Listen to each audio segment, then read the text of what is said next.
KBS는 지난주에 전세 사기 혐의로 재판을 받고 있는 임대인이 허술한 법망을 악용해서 또다시 그 자리에서 임대 수익을 올린다는 보도를 전해드렸습니다. 오늘 취재 파일에서는 이 내용을 취재한 이청초 기자로부터 좀 더 자세히 관련 내용을 들어보겠습니다. 자, 먼저 전세 사기 혐의를 받고 있는 이 임대인은 어떤 인물입니까? 네, 이번 취재뿐만 아니라 지난달 6월에도 한 차례 보도됐던 사람입니다. 원주에 사는 32살 손모 씨입니다. 손 씨는 주택도시보증공사 허그에서 공개한 악성 임대인 127명 가운데 한 명이었습니다. 그중에서도 떼어먹은 보증금이 707억 원으로 전국에서 가장 큰 규모였습니다. 보증보험에 들지 않은 것까지 합치면 손 씨의 채무액이 800억 원대인 것으로 추산이 됩니다. 손 씨는 이른바 구리빌랑 사건의 가담자였는데요. 전세 사기 일당에게 자신의 명의를 빌려준 일명 바지 집주인이었던 겁니다. 이 과정에서 손 씨 명의로 돼 있는 집이 서울 강서구와 인천 등 수도권에 450채가 넘습니다. 손 씨는 이 사건으로 현재 재판을 받고 있고 올해 9월 1심 선고를 기다리고 있습니다. 예, 그 내용을 보면 전세 사기를 했던 그 건물을 지금 다시 임대를 놓고 수익을 올리고 있다는 거죠. 이거 어떻게 알게 된 겁니까? 네, 처음에 손 씨를 취재하는 과정에서 여러 사람들을 좀 만났습니다. 손 씨로 인해 전세 사기를 당했다고 주장하는 피해자를 비롯해서 함께 일했던 사람 등입니다. 특히 전직 직장 동료를 통해 손 씨의 행보를 확인할 수 있었습니다.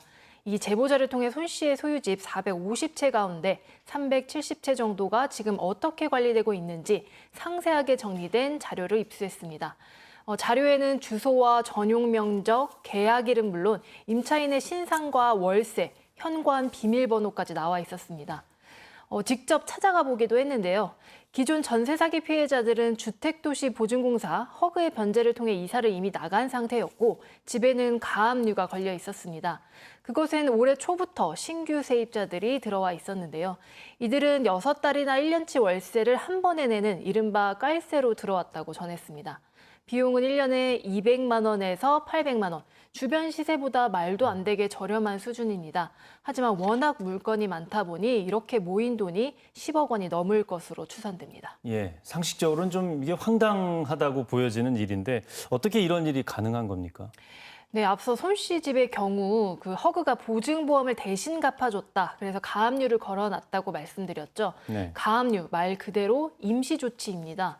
이런 물건은 경매가 낙찰되기 전까지 기존 소유자가 재산권을 행사할 수 있다는 법의 허점을 손 씨 일당들은 이걸 노렸습니다. 경매에 들어가도 유찰까지 생각하면 시간이 꽤 걸리고 낙찰되기 전까지 수익을 올리는 게 가능하다고 본 겁니다. 심지어 일부는 세금 체납으로 국세청으로부터 압류돼 재산권 행사를 못하는 것도 있었습니다. 이들은 이런 위험성을 잘 알고 있었고요. 그래서 신규 세입자들에게 전세 사기 물건이어서 경매에 들어갈 수 있다. 이로 인해 퇴거 조치로 인한 그 책임을 지지 않는다라는 각서를 받기도 했습니다. 현재 임대인 손 씨와 신규 임대 사업을 추진한 부동산 관리 업체는 수익 배분을 두고 다투고 있습니다. 손 씨는 부동산 관리 업체의 독단적인 행동이라고 해명을 했고 부동산 관리 업체도 이제 손 씨 탓을 하고 있는데요. 네. 하지만 그 사이에서 피해를 보는 건 기존 전세 사기 피해자, 또 언제 쫓겨날지 모르는 세입자들입니다. 최근 2년 새만 해도 전세 사기에 연루된 집이 전국적으로 수만 채가 쏟아져 나왔습니다. 그만큼 관리 공백도 생겨나고 있습니다. 악성 임대인들만 다시 배불리는 구조인데 이를 바로잡기 위한 특단의 대책이 필요해 보입니다. 예, 이 피해자가 또 나오지 않도록 처벌이든 관리든 좀 강화할 수 있는 방법을 찾아야 되겠습니다. 네, 이청초 기자 내용 잘 들었습니다.